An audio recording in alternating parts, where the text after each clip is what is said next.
Opa, vamos lá.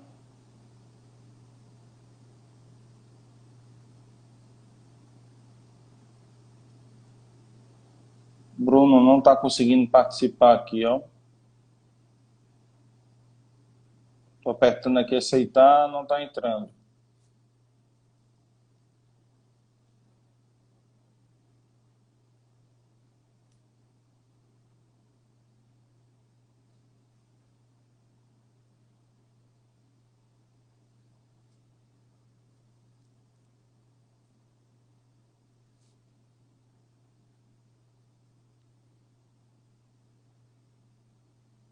Dá uma olhadinha aí, Bruno. Aí, ó.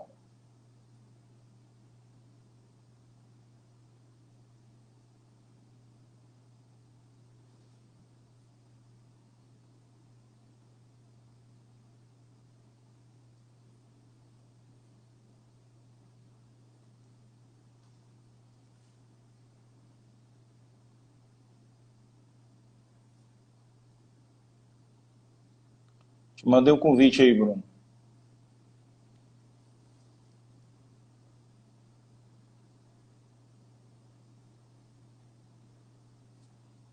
Tá dando erro, não está conseguindo participar, Bruno.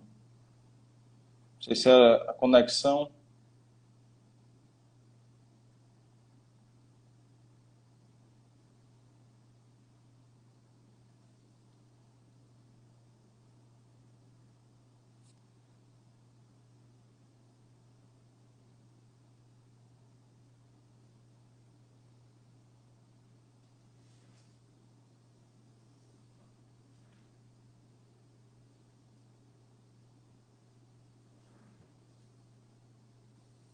Te mandei no, te mandei aí o convite, Bruno.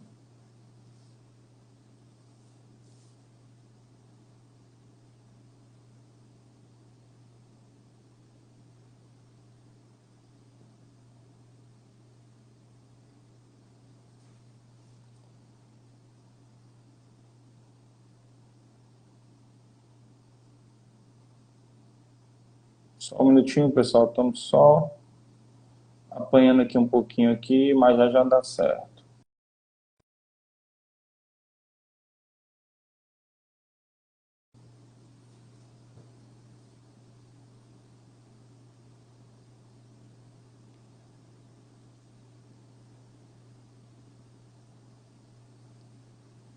Mandei o convite aí, Bruno.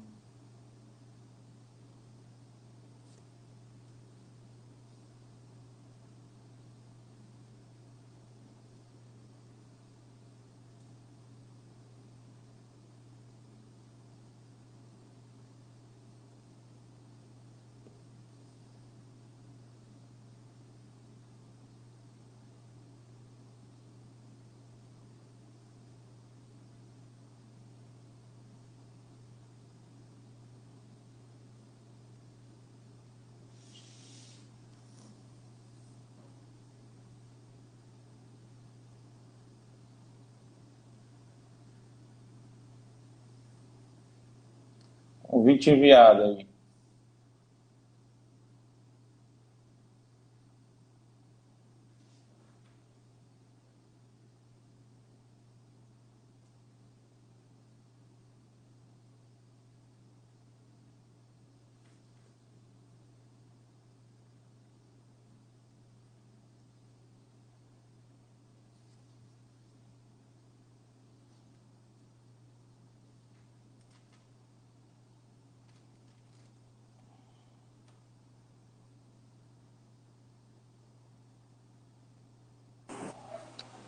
Ah, Aí, garoto. Agora, finalmente.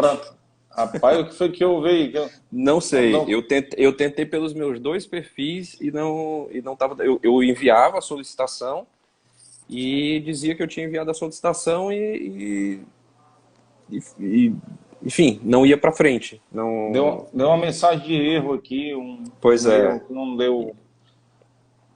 Vou, Penei agora. aí eu fui nas minhas mensagens, aí peguei o link, aí peguei a tua solicitação, aí que deu certo. Ah, pronto. Ótimo, ótimo. Não sei, ainda tem aqui o convite do outro perfil teu. É. Beleza, Como é que estão as coisas aí? Tudo bem? Tudo bem, graças a Deus. Tentando sobreviver a essa maluquice, né, que a pandemia nos traz, mas acho que já tivemos dias bem piores e É, acho que cada dia agora com saúde, né, trabalhando todo dia uma vitória, né. Acho que a com gente certeza. caminha aí para o controle disso e se Deus quiser todo mundo voltando o mais rápido possível a uma vida minimamente normal, né. Tomara, tomara, tomara. Agora mudanças que vieram aí para ficar, né? Também Uhum. algumas mudanças aí de hábito e na sua área também. Agora vamos Isso. começar a falar um pouco, Bruno, da tua história, de onde você é, como é que foi a tua formação. Falar um pouco aí V- para a galera te conhecer aí. Vamos lá. Eu só não nasci em Fortaleza, né? Eu nasci em Ah, Lisboa, Portugal, mas eu vim muito novinho pra cá. Minha mãe é daqui, meu pai que era de lá. Então, assim, sou rapaz, cearense. caba chique, viu, cara? Sou cearense. Só não nasci, sou um cearense não nascido no Ceará. Pronto, né? Ah, E, enfim, minha vida inteira foi aqui. A minha formação acadêmica foi na Unifor, né, minha graduação e a minha primeira pós-graduação, né, eu terminei em hum, 2003, Direito na Unifor. Minha primeira pós-graduação certo. foi entre 2005 e 2006, que foi em Direito Empresarial. Depois, em 2009, e aí em 2007, acho que 2000, não, 2006 para 2006, eu começo a lecionar em uma faculdade aqui de Fortaleza, faculdade menor, mas já ensinando sobre direito civil, né? Eu sempre fui civilista, sempre atuei nessa área. E mais maciçamente para empresas, né? E algumas dessas empresas, as empresas do ramo de construção civil, né? Em 2008, eu começo a lecionar na época chamava FIC, né? Hoje chama Estácio FIC, né? Ensinei, e aí eu comecei a ensinar mais especificamente ainda, né? Dentro Uhum. das disciplinas de direito civil, eu comecei a ensinar sobre o que nós chamamos a disciplina de direitos reais, que é a disciplina vinculada ao direito das coisas, que trata basicamente do que nos importa mais aqui, dos bens imóveis, né? Então, fui cada vez me aprofundando mais nessa área. Em 2009, eu sou convidado aí para o Rio Grande do Sul para atuar como registrador substituto, né? Num cartório de registro de imóveis, na verdade, num cartório de registros públicos, que é um cartório que contemplava registro de imóveis, títulos e documentos, pessoa jurídica e pessoas naturais, né? Em um determinado período, o Tribunal de Justiça me designa para ficar respondendo pelo cartório, em razão da vacância do cartório, né, por conta da renúncia da titular. Nesse período, eu já vinha fazendo um dos meus objetivos, que era lá no Rio Grande do Sul, que era fazer o mestrado. Então, o meu mestrado na PUC foi vertido para essa área, a chamada área notarial e registral, né, a atividade Uhum. de notas e registros, né, vinculadas à área cartorária. Nesse mesmo período, eu sou selecionado para fazer parte da Academia Brasileira de Direito Registral Imobiliário na condição de pesquisador, depois da ENOR, que é a Escola Nacional de Notários e Registradores, também na condição de pesquisador. Eu sou selecionado depois para ingressar no doutorado na Universidade de Coimbra, em Portugal, né? Passo um período lá. Depois volto em 2018 para Fortaleza para voltar a advogar e a lecionar.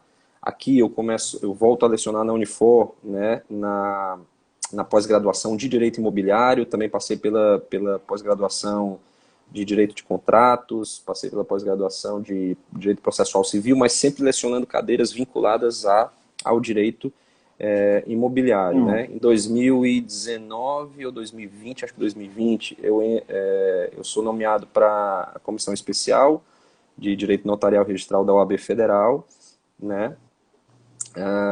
E por conta dessa pandemia, com a facilitação do online, não só das reuniões, mas também das aulas online, comecei a ser chamado para dar aula dessa área em outros estados, né? Então essa foi uma facilitação, foi uma aceleração de procedimentos dessa pandemia, né? Nós tivemos que nos estreitar nossas relações muito mais pelo virtual. Então isso não só ocorreu nas reuniões normais, as reuniões habituais, mas também no setor de aulas, né?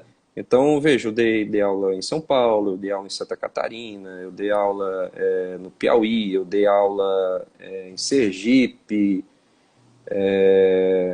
estou esquecendo alguém, talvez. Mas, enfim, estreitou muito isso.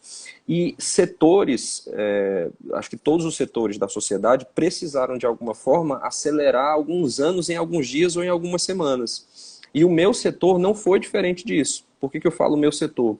Porque o meu setor, a minha área de atuação é vinculada diretamente aos cartórios, né? Então, algumas coisas alguns avanços que os cartórios já vinham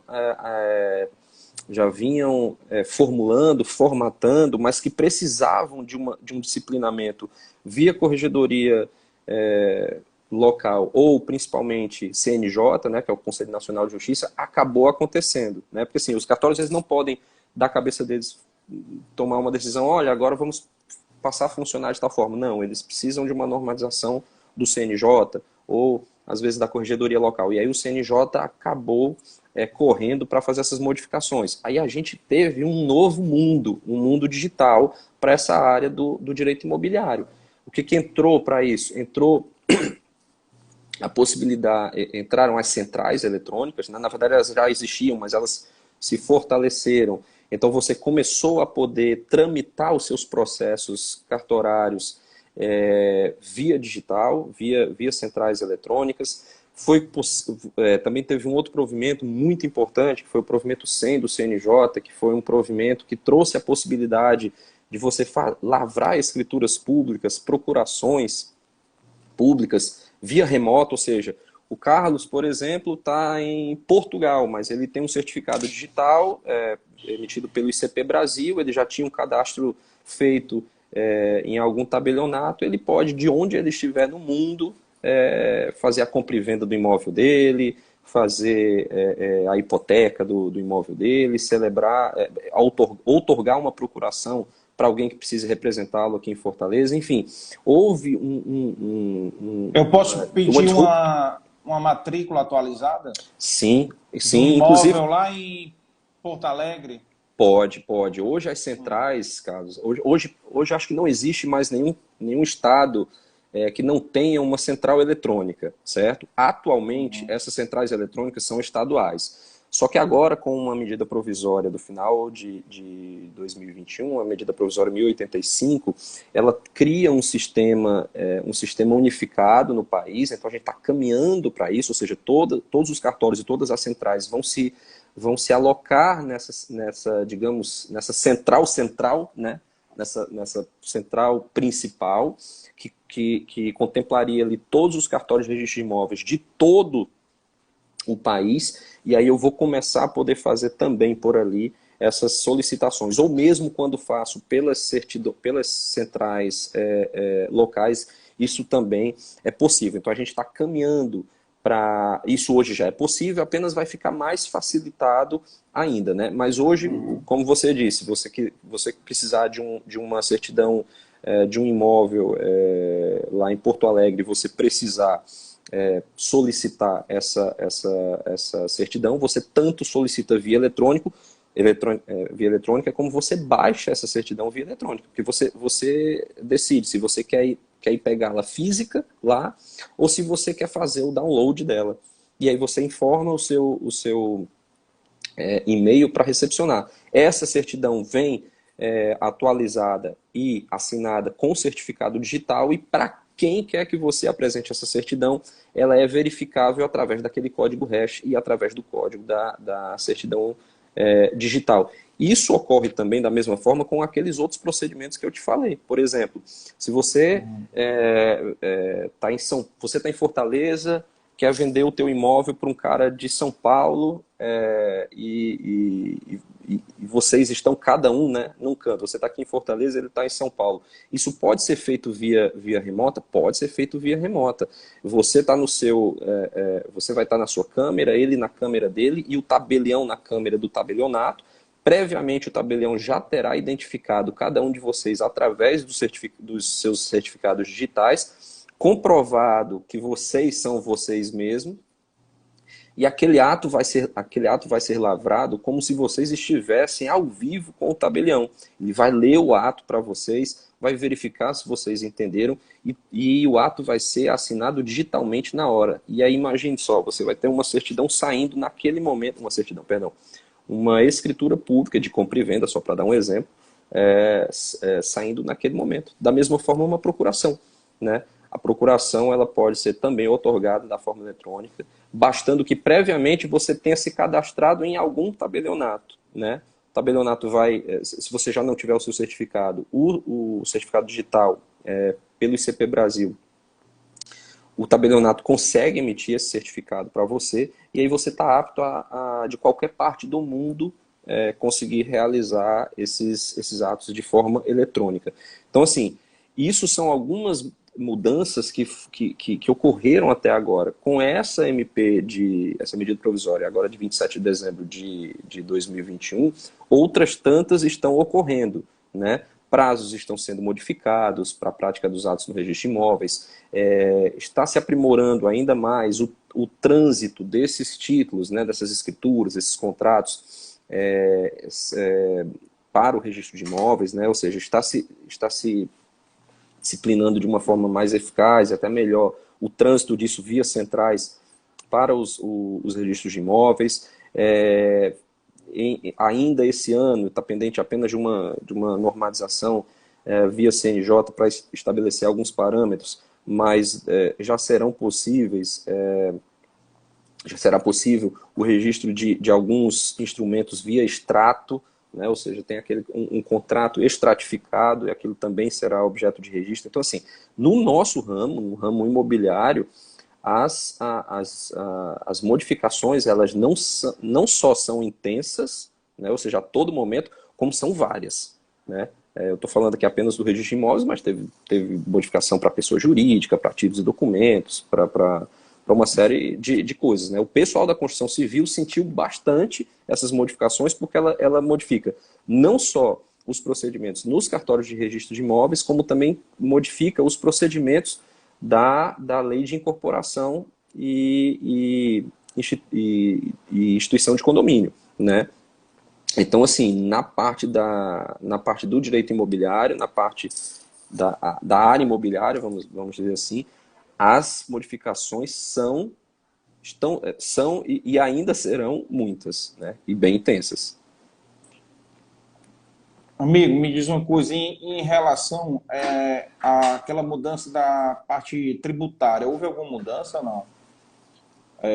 De impostos da área de imobiliária? Na verdade, existem algumas situações no direito imobiliário onde você tem o que a gente chama de RET, né, que é o regime especial de tributação. Uma delas é a situação das incorporações imobiliárias, né? Então, o condomínio onde você mora, o condomínio onde você tem a sua sala comercial, quando ele foi um dia uma incorporação, antes mesmo de ser um condomínio, se aquele incorporador optou pelo que a gente chama de patrimônio de afetação, que é uma espécie um formato jurídico que contempla uma proteção não só do empreendimento, mas principalmente dos adquirentes daquele empreendimento.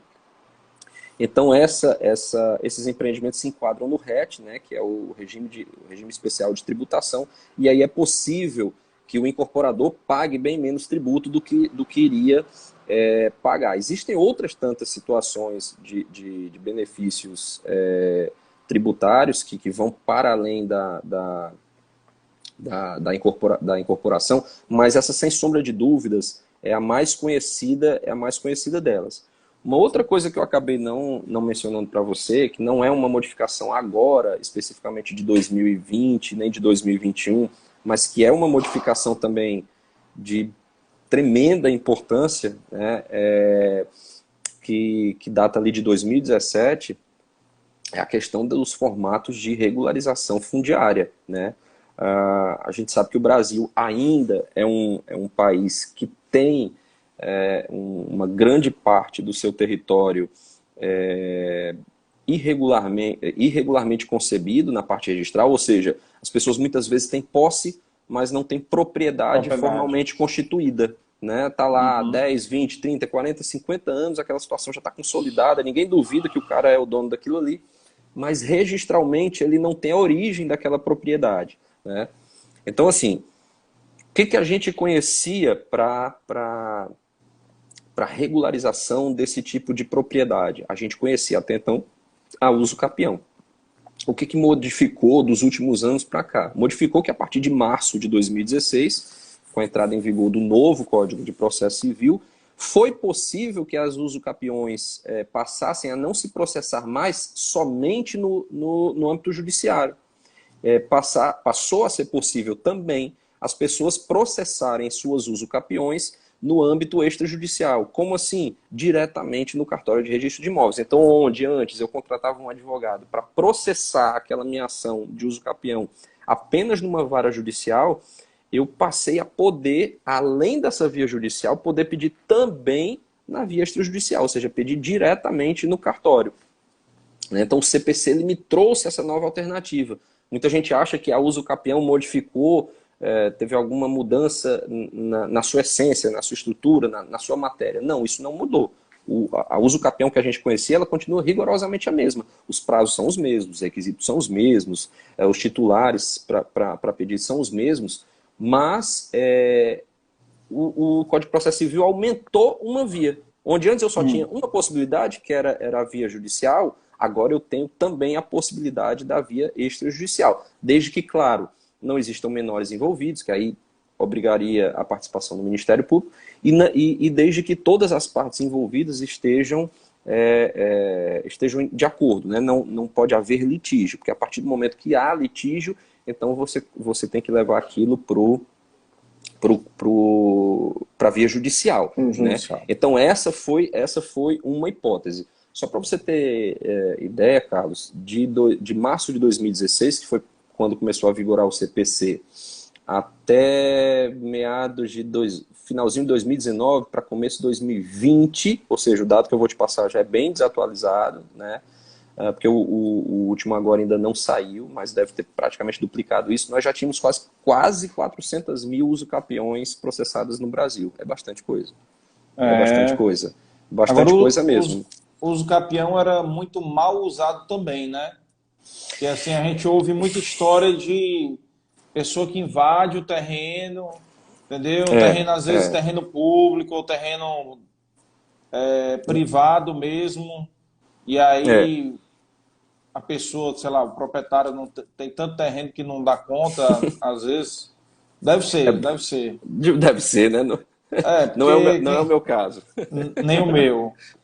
Nem o seu também, Carlos. Não, mas isso não acontece também muito, né? O mau uso da lei, cara, para...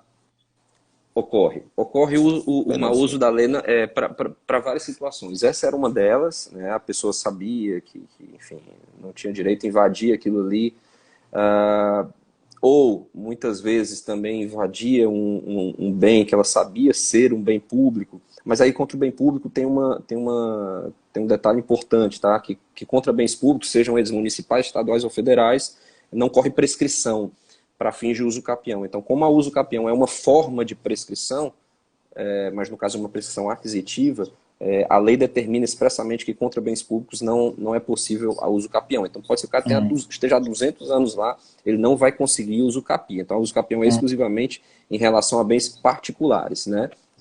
Ou bens que não tenham registro, seja para um particular, seja para um ente público, né? Mas o fato ele não pode ter um dono público, um dono que seja ente público, tá? Contra ele não vai correr uso capião. Algumas vezes já ocorreu, eu mesmo já vi Agora o alguns privado casos, que se vira. O privado que se vira. E aí o que acontecia? O que eu vejo uma grande benesse dessa uso capião extrajudicial? Primeiro que assim, ela é extremamente mais célere, né? Eu já vi casos de uso capião no judiciário demorarem 10, 15, 20 anos, né? E a gente tem dado conta de, nos cartórios, quando a documentação está toda ok, isso resolver em questão de meses, né? Então, assim, o fator tempo já seria a primeira questão. Existe, no entanto, uma questão que eu acho que também é uma parte positiva. Às vezes as pessoas acham que é uma parte negativa, porque acham que o cartório acaba sendo mais criterioso do que o juiz seria, né, exigindo mais coisas. Mas, na verdade, é porque o registrador de imóveis ele não pode excepcionar nada, ao contrário de um juiz, né?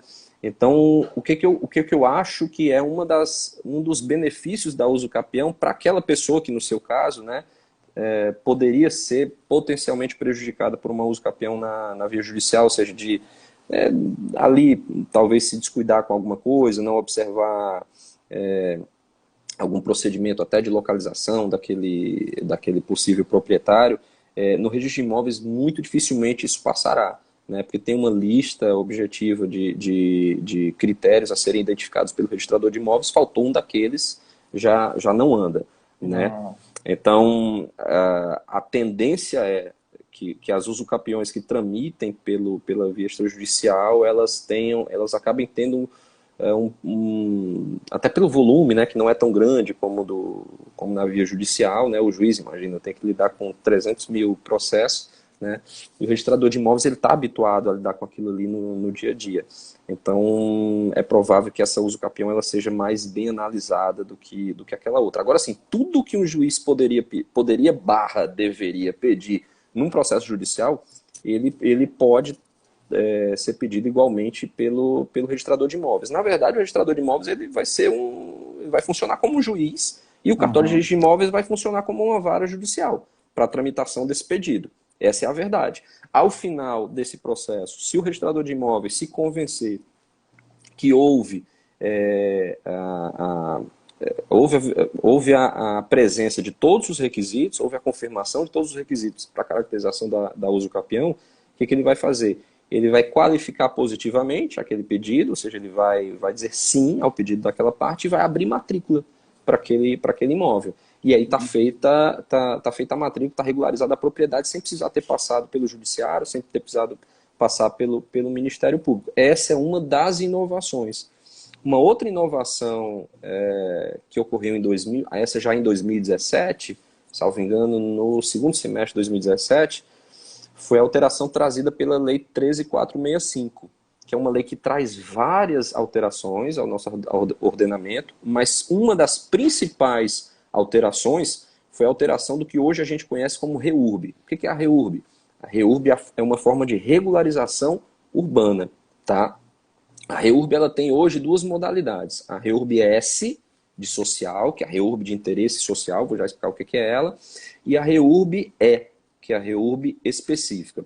A REURB-S, que é a social, é a forma a forma de regularização dos chamados núcleos urbanos consolidados de áreas mais pobres, carentes da sociedade. Então, esse procedimento ele é feito 100% pela prefeitura, é gratuito para a parte e é gratuito para a parte, tanto em relação à prefeitura, como em relação ao registro de imóveis. Então, você veja lá, às vezes tem uma comunidade, tem uma localidade, enfim, que tem várias casas, às vezes dezenas, centenas, às vezes milhares de casas, nenhuma delas tem registro, né? Apenas é uma situação consolidada para todo mundo que está lá. A prefeitura agora passa a ser o órgão responsável por regularizar aquilo ali. Várias prefeituras do estado estão fazendo e várias prefeituras do país estão fazendo, né? A prefeitura de Fortaleza, por exemplo, já tem feito a REURB em alguns núcleos aqui da cidade, né? Caucaia está fazendo, Maracanaú está fazendo, o pessoal do interior está fazendo, então as prefeituras estão atentas para esse tipo de REURB, né? Regularizando a propriedade desse pessoal que há muitos anos está lá em situação consolidada. Outra hipótese é a hipótese da chamada REURB-E. Essa não tem nada a ver com hipossuficiência financeira. Essa é um outro caso. É o caso também de falta de regularidade registral daqueles imóveis, mas porque, por exemplo, eu e você e mais sei lá quantos compramos um imóvel de uma construtora que faliu ou que sumiu do mercado ou que nunca incorporou aquele imóvel, então aquele prédio que a gente mora, ele existe faticamente, né? Na realidade ele existe, mas se eu for ver no direito, ele não existe. Ou seja, se eu for ver a matrícula tá só a matrícula do terreno, nunca teve incorporação, nunca teve instituição de condomínio, nunca teve abertura de matrícula para aquelas unidades individualizadas, né? As frações autônomas, o meu, o seu apartamento. Então a REURB vem como a REURB não a REURB S, né? A REURB ela vem como uma forma de regularizar essa propriedade. Então essa também tem sido uma modalidade de regularização urbana muito forte nos municípios. Eu tenho visto aí pelo interior do estado bastante gente regularizando isso por esse procedimento, né? Regularizando seus imóveis através da REURB. Isso aí, então, tende a acabar com aqueles esqueletos daqueles prédios abandonados. Perfeito exemplo teu. É que eu não vou citar nomes aqui de construtoras nem incorporadoras, mas quem é daqui sabe, né? As famosas, assim, que desapareceram, que não existem mais. Imagina lá aquele esqueleto, né? Tem muitos, tem dezenas aqui pela capital. Tem, na Vajota, Aldeota ali, eu conheço alguns. Pronto, aí você imagina aquilo ali, que o pessoal tá sem saber o que fazer, né? Diz assim, cara, como é que a gente vai regularizar isso? Porque o incorporador o cara já teve prejuízo porque não terminou.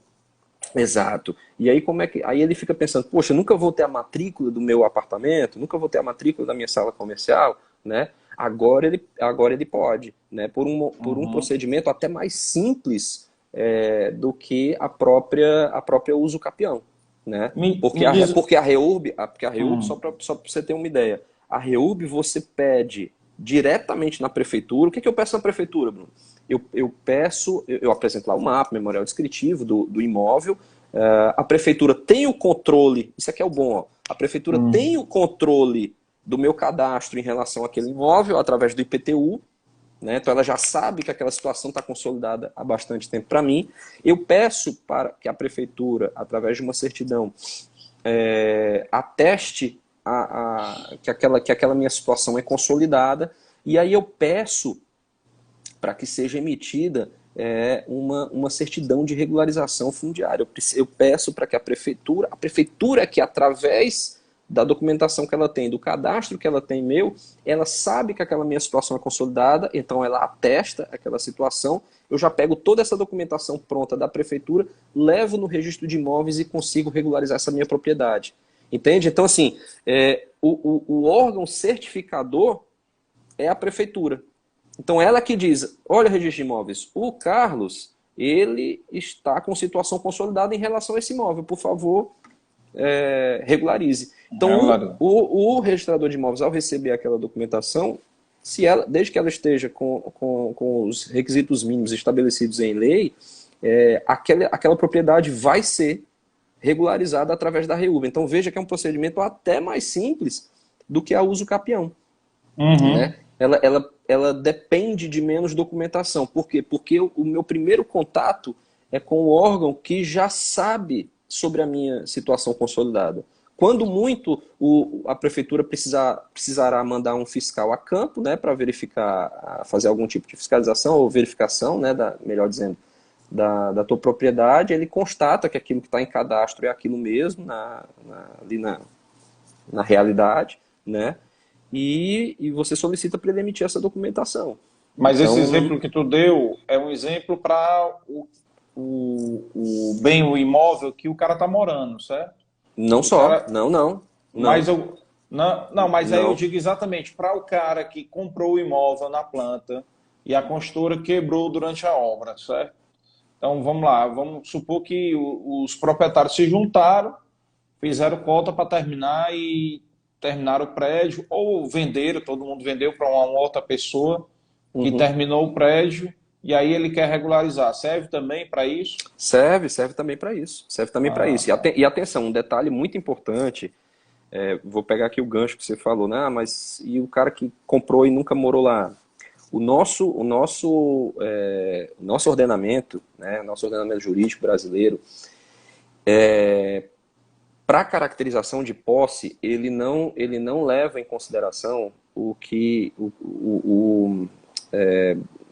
é que eu posso dizer de uma forma mais simples? Ele não leva em conta o critério físico, ou seja, você não precisa estar fisicamente vinculado ao imóvel. Ele utiliza um critério chamado animus domini. O que é o animus domini? É o ânimos de dono. Eu exerço ânimos de dono, comportamento de dono sobre aquele imóvel. Olha, se eu comprei o imóvel, eu pago IPTU, né, tenho coisas vinculadas àquele bem, isso basta já para caracterizar. Para além do fato da documentação de aquisição daquele bem, né? Então, quanto a isso, esteja a pessoa morando lá ou não, a situação para pedido disso é indiferente, tá? É a mesma. Certo. Apenas na uso capião é que você teria que comprovar de forma mais assertiva a sua condição de possuidor, mas novamente, a condição de possuidor ela não está atrelada ao fato de o cara morar ou não naquele imóvel, mas sim de ele exercer atos de comportamento de dono, né? Porque senão, imagina só, se eu tenho uma casa aqui em Fortaleza, mas tem um sítio em, sei lá, em Guaramiranga e uma casa de praia em Flecheiras, eu não tenho como morar nelas todas ao mesmo tempo, mas eu tenho como exercer atos de dono nelas todas ao mesmo tempo, né? Eu pago os impostos, eu pago a luz, eu pago a água, eu tomo cuidados com a casa, né? Então, assim, o critério de vinculação física, ele não é uma condição para esse tipo de regularização. Me diz uma coisa, Bruninho, aqui vamos supor que nós tenhamos aí uns ouvintes que sejam mais leigos, né, no direito imobiliário e que vão comprar um imóvel, tá? Quais são as principais coisas que eles devem observar? Excelente, excelente pergunta, Carlos. Ó, imagina que todos nós aqui começamos a vida. Qual é o primeiro documento que a gente tem? A nossa certidão de nascimento, né? O imóvel também tem uma certidão de nascimento, tá? Chamado matrícula. Então, se você tá adquirindo um imóvel, vamos falar de situações diferentes de imóvel, tá? Se eu estou adquirindo, por exemplo, um imóvel de um particular, tá? Eu não tô comprando nada na planta, nem nada disso. É um imóvel que já existe, já tá com fulano de tal e eu vou comprar do fulano. Primeira providência que eu tenho que tomar é pedir a certidão atualizada da matrícula daquele imóvel. Você chegar e dizer, olha amigo, qual é o número da matrícula e qual é o cartório onde está essa matrícula? Aí ele vai dizer, a matrícula número 1000 do cartório tal, né? Então eu vou pedir aquela matrícula atualizada, vou receber, e aí se eu não for um conhecedor da área, é importante que eu mostre algum advogado especializado na área, né, para ele fazer a leitura daquela matrícula e me dizer, e aí, tá tudo ok com esse imóvel? Tem algum ônus, tem alguma penhora, tem alguma indisponibilidade, tem alguma hipoteca, tem alguma alienação fiduciária, tem alguma coisa que possa dar problema em relação a esse imóvel? Não. Se o imóvel estiver totalmente livre e desembaraçado, ótimo, já é um sinal verde, né? Já é um sinal verde. Outro ponto importante, todo imóvel acima de 30 salários mínimos, né, que tenha o valor acima de 30 salários mínimos, é importante atentar para o fato de que você vai ter que celebrar aquela compra e venda através de uma escritura pública. Por quê? Porque isso é o que diz o artigo 108 do Código Civil. Ah, Bruno, mas eu fiz ali um pré-contrato particular, tem problema? Não, você só tem que estar em mente que o pré-contrato, né, o contrato de promessa de compra e venda, o contrato particular, ele não transfere propriedade. A única coisa que vai transferir propriedade é aquela compra e venda firmada por escritura pública, né, para imóveis a partir de 30 salários mínimos acima. Ou seja, basicamente todos os imóveis, né? Para além da escritura pública, existem algumas situações que não sejam escritura pública que também transferem propriedade. O contrato bancário, por exemplo, de empréstimo com garantia de alienação fiduciária, ele vai transferir propriedade. O de consórcio também vai transferir propriedade. Mas por quê? Porque existe lei específica dizendo que ele transfere propriedade. Tem um tratamento especial para aquilo. Percebe? Então, aqueles contratos, mesmo que sejam de valor acima de 30 salários mínimos, eles podem ser firmados por instrumento particular. Outro também que existe é o contrato, que você já provavelmente já viu, é o contrato particular, o contrato firmado entre particulares, onde tenha a constituição de garantia de alienação fiduciária. Né? Esse também, independentemente do valor, né, também pode ser firmado por instrumento particular. Então, não raras vezes, você vê uma construtora, por exemplo, ela fazendo um contrato de compra e venda com alienação fiduciária e aquele contrato particular vai a registro no cartório de registro de imóveis. Por quê? Porque a Lei 9.514, que é a que trata de alienação fiduciária, diz que pode, né? Lá no artigo 38. Outro cuidado... Aí isso vai estar na matrícula, né, do imóvel? Isso vai estar... O que tiver de possível problema vai estar na matrícula. Se tiver uma alienação fiduciária, por exemplo, eu já sei que eu não posso comprar aquele imóvel enquanto não baixar, né? Tem coisas que podem estar na matrícula que não impedem a transferência do imóvel, mas é bom que a gente vê se a gente vai querer comprar mesmo. Por exemplo, penhora. Penhora impede a venda do imóvel? Não impede. Mas eu tenho que saber, eu que compro sabendo que eu estou comprando um imóvel que está penhorado, que pode vir a responder por aquela dívida, que nem é minha, né?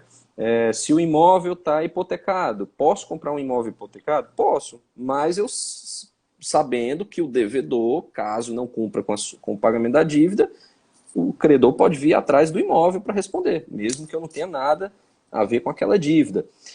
O que é que impede a venda do imóvel efetivamente? Na verdade, a transferência do imóvel é uma coisinha chamada indisponibilidade. Essa não tem jeito. Eu até consigo fazer a escritura de compra e venda, mas quando eu chego no registro de imóveis, eu tenho que esperar o juiz baixar aquela indisponibilidade para eu conseguir fazer a transferência daquela propriedade.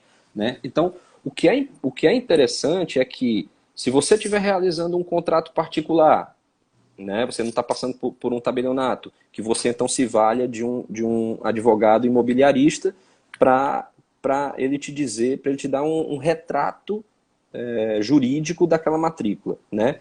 Se eu estou indo no tabelionato, né, eu vou fazer direto a escritura pública. Bom, aí o próprio tabelião vai fazer essa leitura para você. Então essa seria a primeira certidão, né? A certidão atualizada de matrícula, que aí já falaria dos ônus, ou uma certidão de ônus, né? Certidões fiscais, eu acho super importante. Tá? Quando eu falo de certidões fiscais, a certidão municipal, estadual e federal. Por quê? Porque elas são pré-requisito para todo e qualquer registro de transferência de propriedade.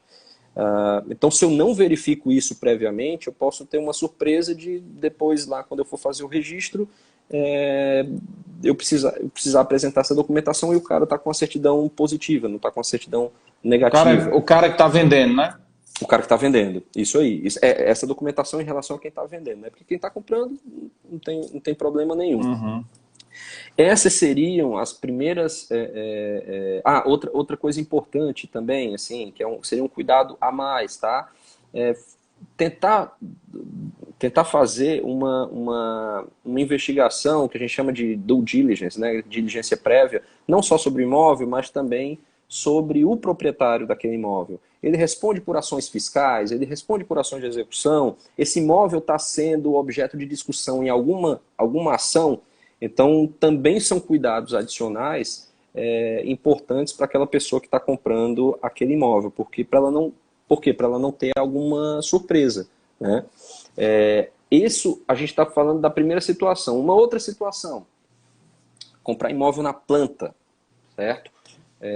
Ou comprar imóvel, ou comprar lote de loteamento. Pessoal, é muito importante, tanto quando você vai comprar um imóvel na planta, né? Ou seja, um apartamento, uma sala comercial, ou uma casa em condomínio fechado. Sempre quando você for comprar um imóvel nessas condições, também comece pela verificação da matrícula. Por quê? Porque se, no caso da incorporação imobiliária, né, aquilo que vai ser um prédio de apartamentos, ou um prédio de salas comerciais, ou um condomínio de casas, se aquilo ali não tiver a incorporação previamente registrada, ou seja, se lá na matrícula do terreno onde aquele empreendimento vai ser erigido, se não tiver registrada a incorporação, o incorporador nem pode anunciar aquilo ali. Ele nem pode fazer a venda. Por quê? Porque lá pela Lei 4.591 de 64, que é a lei que disciplina sobre a incorporação imobiliária, ele diz no artigo 32 expressamente que não podem ser comercializados, anunciados, negociados, transacionados ou dispostos bens, né, que serão unidades futuras sem o prévio registro da incorporação imobiliária. Né? E a gente sabe, não só aqui em Fortaleza, como Brasil afora, que é o zero e vezeiro, né, disso acontecer. O cara começa a tocar o prédio, começa a fazer os contratinhos particulares ali de promessa de compra e venda, mas lá na matrícula aquela incorporação não está registrada. Botar a carroça na frente dos bois. Exato. E aí o que isso pode dar de problema? Pode dar de problema, por exemplo, que se aquela incorporação não for para frente, eu, como adquirente, nem tenho como constituir uma comissão de incorporação, destituindo aquele incorporador, porque, para começo de história, nem incorporou, né, nem fez a incorporação do empreendimento. Então, eu teria que buscar a regularização daquele empreendimento de outra forma. Outra coisa também que pode acontecer, quando eu tenho incorporação imobiliária registrada e, consequentemente, um patrimônio de afetação averbado naquela matrícula, todos os adquirentes estão protegidos de dívidas daquele incorporador e daquele construtor que não sejam vinculadas ao empreendimento. Então veja que a série de... Outra coisa que eu tenho garantia de que quando aquele condomínio for instituído, pelo fato de ele ter sido incorporado, eu vou conseguir ter as matrículas individualizadas de cada unidade, de cada apartamento, de cada sala comercial, de cada casa. Então, para quem vai comprar imóvel na planta, ou mesmo para quem vai comprar imóvel direto da construtora, né, verificar a condição daquela incorporação, verificar a condição daquele condomínio, ou seja, se foi feita incorporação imobiliária e depois, se ele já estiver pronto, já estiver completamente construído e pronto para morar, se aquela verbação, se aquela construção foi averbada e se aquele condomínio foi instituído. Se não foi, converse com o seu advogado para pesar e medir, para ver se você efetivamente vai querer comprar aquele imóvel, né? Porque, para começo de história, se você não conseguir comprá-lo da forma correta, você não vai conseguir transferir, você não vai conseguir dar em garantia para tomar um empréstimo, percebe? Porque imagina, você comprou um apartamento lá no contratinho particular, né? Não cuidou de ver se o cara tinha incorporação ou não tinha incorporação. O prédio ficou construído, e aí o problema ficou aí para sempre, só tem até hoje a matrícula do terreno, não tem incorporação feita, não tem averbação da construção, não tem condomínio instituído, e aí o que você não tem?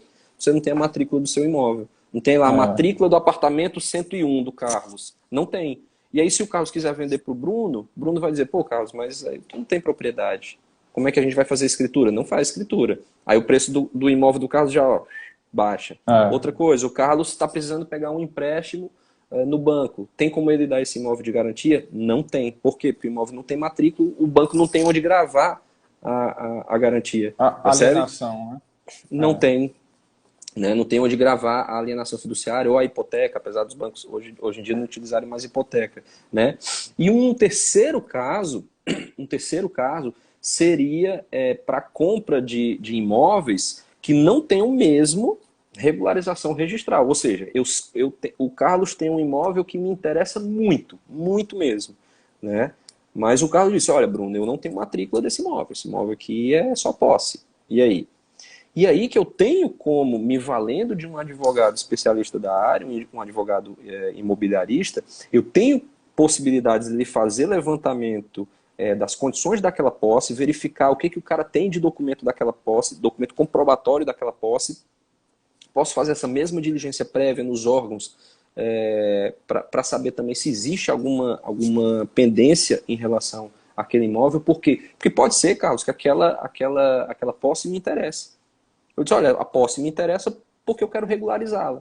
Né? Então vamos que o Carlos diga, olha, Bruno, eu estou aqui há 20 anos, está aqui a comprovação. Ó. tá aqui a certificação da prefeitura dizendo que eu estou aqui há 20 anos, fui lá na Enel, peguei uma declaração da Enel dizendo que eu estou aqui há mais de 20 anos, CAGES também, tem um monte de comprovante de uma série de coisas, ou seja, que demonstram que eu estou ali há 20 anos. Então, assim, a tua posse está bem consolidada e está bem provada. Então, pode ser que eu me interesse. E aí, ao comprar essa tua posse, eu compro, na verdade, os teus 20 anos, 20, 30, sei lá quantos for, e o que eu estou comprando, na verdade, é o quê? É o direito de pedir uso capião. Então, no momento que eu compro, Carlos, eu não compro um dia de posse, eu compro os teus 20 anos de posse. Então, no dia que eu compro, Sim. é como se eu tenho o mesmo direito que o Carlos teria se o Carlos tivesse ido pedir, entendeu? Ou se eu não quiser fazer isso por uso capião, se o caso for de regularização via REURB, então também eu posso ir para REURB, entende? Então, assim, ou se for outro caso de adjudicação compulsória, enfim, eu compro, na verdade, os direitos daquela pessoa que tem o direito de posse ou o direito de aquisição daquele imóvel. Então, também existe a possibilidade de você fazer bons negócios em relação a imóveis que sejam, na verdade, posse. Para nós aqui no Ceará, tem uma outra situação, uma quarta situação, né, que seria ali os imóveis situados em área de marinha, que precisaria da autorização do SPU, né, que é o Serviço de Patrimônio da União, Superintendência de Patrimônio da União. A gente sabe que todos os imóveis localizados em terreno de marinha, eles precisam do aval do SPU para serem transacionados. E quando você tem imóveis em terreno de marinha, você tem basicamente duas situações: a situação de ocupação ou a situação de aforamento. Se eu estou falando de propriedade, se eu sou proprietário mesmo daquele imóvel, eu estou falando de uma situação de aforamento. Então eu tenho o que se chama de domínio útil para mim, particular, e a União tem o que se chama de domínio direto, certo? O que significaria isso na prática? Que se a União precisasse por algum motivo, sei lá, invasão do país e necessidade de se proteger ali pela fronteira, ela tem como tomar assim, né? Tem como pedir de volta aquele imóvel do particular mediante indenização, né? Mas na prática a gente sabe que isso não vai ocorrer, né? Então a gente, quando fala de propriedade, fala de aforamento. Uhum. Qual a diferença na prática entre esse tipo de propriedade e qualquer outra propriedade? É que se eu for vender a minha casa para você, Carlos, eu não preciso pedir autorização de ninguém, ela é minha, né? Se eu for vender o meu apartamento ali da Beira-Mar para você, eu vou precisar pedir autorização do SPU e vai precisar ser pago Uma taxa. uma taxa, né? Vai precisar ser pago uma taxa no SPU para cada transação daquela. Isso a gente quando está falando de aforamento, que é o modelo junto ao SPU relacionado à propriedade. Mas tem um outro modelo chamado... Pois não, pode falar. Não, é só aqueles condomínios no Pôr da Duna também estão no mesmo caso, né?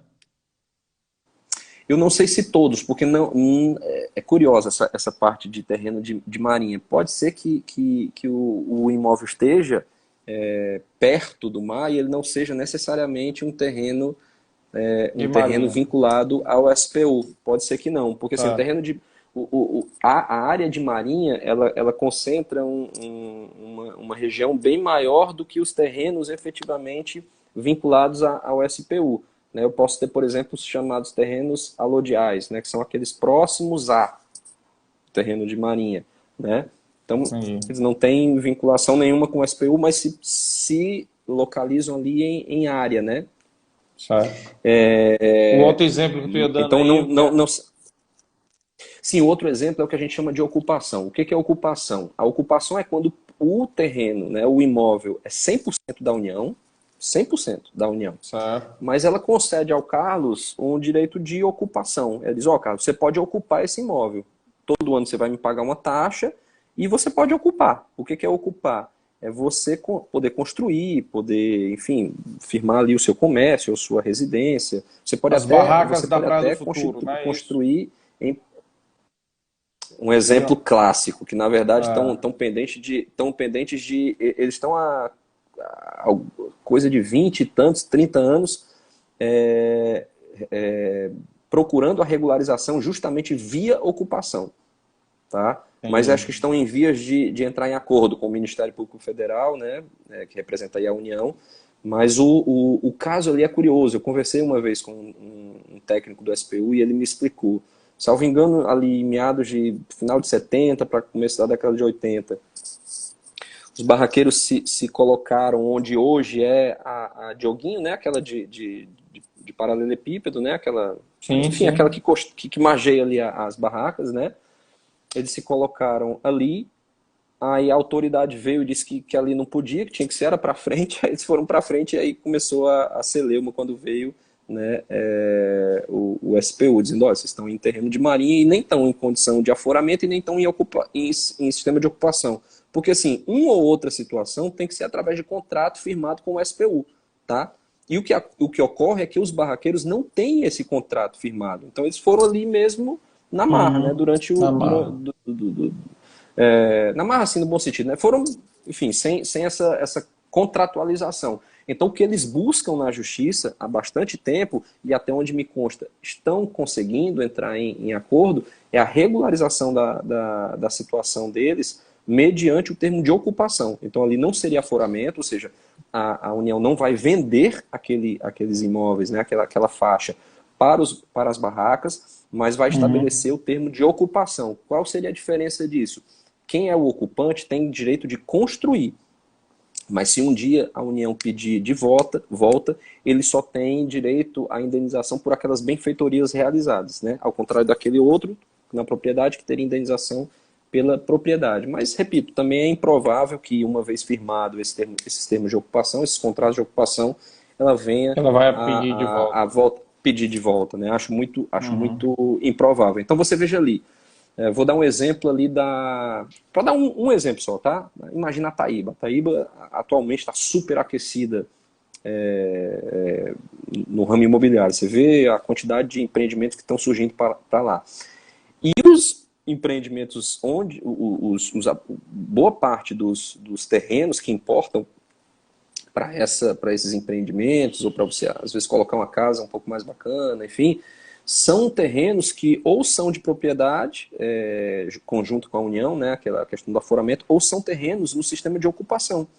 Então é bom também se valer de um advogado imobiliarista para saber que mesmo nesse sistema de ocupação, que você pode comprar aquela ocupação, pode comprar o direito de ocupação, né, desde que o SPU autorize. Então, por exemplo, o Carlos tem lá na Taíba, há não sei quantos anos, o direito de ocupação daquele terreno. E aquele terreno me interessa para eu colocar um hotel, para eu colocar uma pousada, para eu construir, às vezes, um condomínio de casas. Bruno, eu posso fazer isso mesmo sem propriedade, no sistema de ocupação? Posso, não tem problema nenhum. Desde que o SPU autorize. Se o SPU autorizar, está autorizado. Então veja assim, que nem sempre a situação que nós temos de transação imobiliária é uma situação que advém de uma situação de propriedade, né? Nós também temos situações de posse, situações de ocupação, mas que se houver interesse no negócio, né, se o investidor, o comprador estiver muito disposto, muito interessado em fazer aquilo, pode ser que aquilo seja viável, né?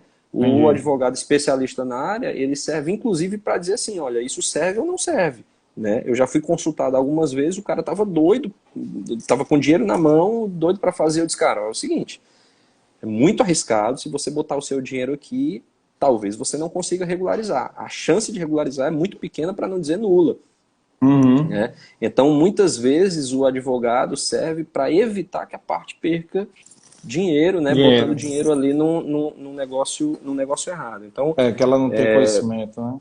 E não tem conhecimento. Então, veja assim, que é muito vasto, muito vasta a quantidade de situações que a gente tem desse tráfego jurídico, né, tráfego imobiliário, que não começam apenas na propriedade, podem também ir para situações de posse.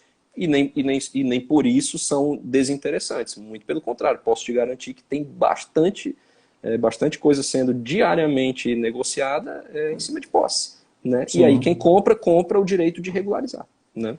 Mas desde que bem É. assessorado.